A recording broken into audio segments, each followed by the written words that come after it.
Hello everyone, मेरा नाम P R Patil है। Welcome back to my channel. आज एक नए केस के साथ। दिल्ली का सबसे वीआईपी एरिया राजघाट, तारीख 10 और 11 अक्टूबर की रात एक लड़की बिना कपड़ों के सड़क पर चल रही होती है। वो लड़की 3 किलोमीटर तक पैदल चलती है। उसके शरीर से खून टपक रहा होता है। वो ठीक से चल नहीं पाती है। आते जाते जो लोग हैं वो सिर्फ उसे देखते रहते हैं। कई गाड़ियाँ, कई बसेस, कार, बाइक, सब लोग देखते रहते हैं। कोई उस लड़की की मदद करने नहीं पहुंचता। लड़की राजघाट से सराहे ताल तक पहुंचती है। लगभग वो 3 किलोमीटर का सफ़र करके आती है। बिन कपड़ों के वो चलती रहती है। कोई उसकी मदद नहीं करता। उसको ब्लीडिंग हो रही है और कोई भी उसकी मदद करने के लिए आगे नहीं आता। एक लड़का उसको देखता है जो सेना से होता है और वो पुलिस को इन्फॉर्म करता है। फिर कहानी जो सामने निकल कर आती है वो हर किसी के रोंगटे खड़े कर देंगी। इतना सुनने के बाद आपको कुछ ना कुछ याद तो आया होगा। सही सोचा आपने।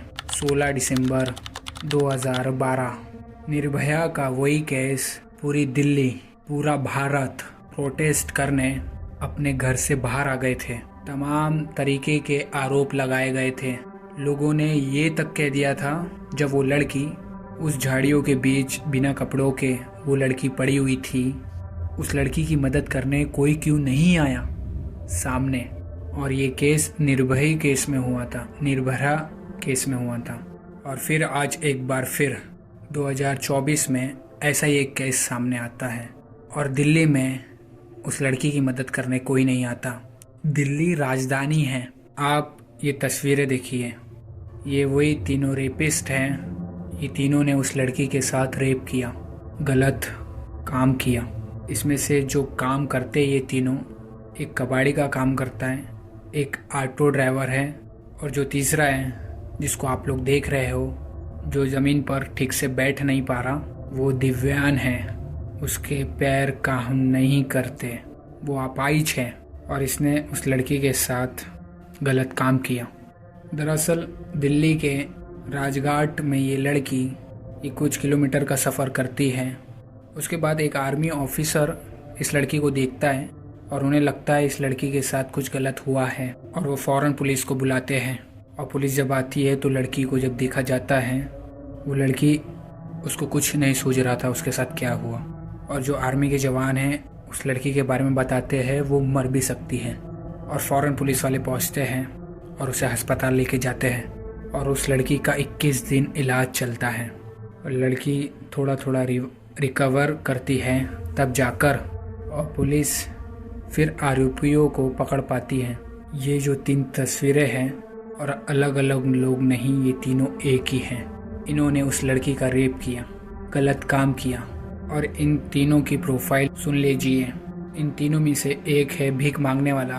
नाम है उसका शमशुल, जिसका पैर खराब है, वो अपाहिज है और वो भीख मांगता है और इसको सब शमशुल लंगड़ा बोलते हैं। कबाड़ी प्रमोद करके नाम है उसका, कबाड़ी का काम करता है। और जो तीसरा है उसका नाम प्रवीण। ये तीनों ही थे जो लड़की के साथ गलत काम करते हैं। लड़की को झाड़ियों से खींच कर लेके आते हैं और ऑटो में ज़बरदस्ती बैठालते हैं और उस लड़की के साथ रेप करते हैं और उस लड़की को बिना कपड़ों के रास्ते पे फेंक देते हैं। इतना हो जाने के बाद जब आर्मी पुलिस इंस्पेक्टर जब देखता है और जब पुलिस मौके पर आती है और लड़की की सिचुएशन बहुत ख़राब है, अस्पताल लेके जाया जाता है और 21 दिन उसे ठीक होने को लगते हैं और लड़की का ऑपरेशन तक होता है। और लड़की जब होश में आती है तब वो बताती है, मुझे एक ऑटो में बिठाया गया था। आप जो ऑटो देख रहे हैं इसी ऑटो में बैठाला गया था। इन तीनों ने अपराध किया इसी ऑटो में। और लड़की बताती है, इसी ऑटो में बैठाला गया था। उन लोगों ने मेरे साथ गंदा काम किया और गंदी गंदी बातें मुझसे कर रहे थे। मैं उनकी शक्लें थोड़ी थोड़ी पहचान सकती हूँ और मुझे ढंग से कुछ याद नहीं आ रहा है। पुलिस और थोड़ा टाइम लेती है और लड़की कुछ हद तक ठीक हो जाती है और जब उसको सब समझ में आता है तब वो पुलिस वालों को पूरी कहानी बताती है। इसमें जो सबसे अनोखी बात जो रही, जो पुलिस वाले हैं लड़की को और पुलिस वाली एक मैडम को उस लड़की के पास भेजा जाता है पूरी इन्फॉर्मेशन कलेक्ट करने के लिए, पूरी जानकारी निकालने की कोशिश करिए। पुलिस वालों को देखकर वो लड़की डर गई हो, उसको कुछ समझ में नहीं आ रहा हो, और उस लड़की को पुलिस वाली मैडम साधारण ड्रेस में जाकर पूरी पूछताछ करती है। पूरी बातचीत करने के बाद हर चीज़ निकालने की बात की गई, जो जो हुआ वहाँ पर। एक महिला सिपाही जब उस लड़की से मिलती है, कॉमन कपड़ों में जाती है, साड़ी पहन के जाती है और कहती है, मैं एक समाज सेवक मैडम हूँ, मैं आपकी मदद करना चाहती हूँ, आप मुझे पूरी चीज़ें बताइए। उस लड़की से पूछने के लिए पुलिस की पूरी टीम ये काम करती है। इसके बाद लड़की डिटेल देती है, जगह बताती है। पुलिस वाले 10 टीम बनाते हैं। वो 10 टीमें 150 ऑटो वाले से पूछताछ करती है।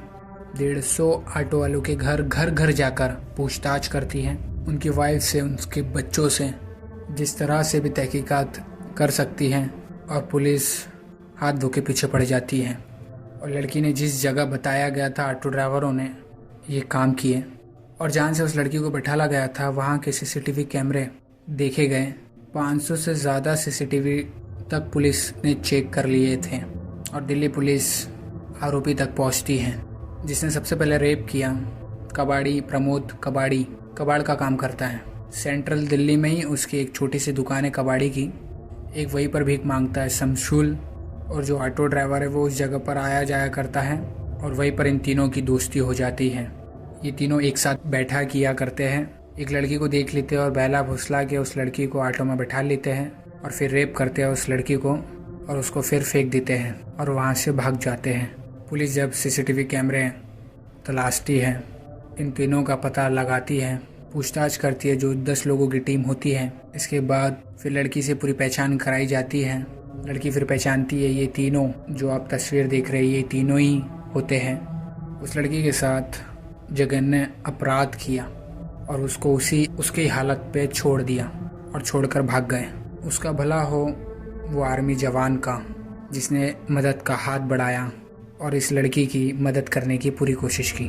पुलिस ने जब पता की तो लड़की दिल्ली की रहने वाली नहीं है, उड़ीसा की रहने वाली है। उसके साथी ने उसको दिल्ली आने का एक ऑफ़र दिया था। यहाँ पर एक अच्छी जॉब मिल जाएंगी, अच्छे पैसे भी मिल जाएंगे। लड़की अपने माँ बाप को बिना बताए उड़ीसा से दिल्ली आ गई। यहाँ पर अपने साथी के साथ रहने भी लग गई और लड़की धीरे धीरे उस साथी पर बोझ बनने लगी। और लड़की को लग रहा है यहाँ पर पूरा खर्चा मेरे को ही उठाना लग रहा है और अभी तक जॉब भी नहीं मिली है। और इन दोनों के बीच में चीज़ें ठीक नहीं रही और वो लड़की घर छोड़कर आ गई। वो एक आश्रम में रहने लगी और वहाँ पर ये लड़की रहने लगी। को जो प्रॉब्लम थी पैसे से लेकर वो और थोड़ी ख़राब होने लगी और वो अपने माँ बाप को फ़ोन करके बोलती है मुझे लेने आ जाओ। तो पेरेंट्स आते दिल्ली लेने और लड़की गायब हो जाती है और लड़की के साथ गलत काम होता है, रेप होता है। पुलिस वाले फिर लड़की को उनके माँ बाप को सौंपा जाता है और फ़िलहाल लड़की अस्पताल में है और धीरे धीरे रिकवर कर रही है और आरोपियों को भी पुलिस ने पकड़ लिया है।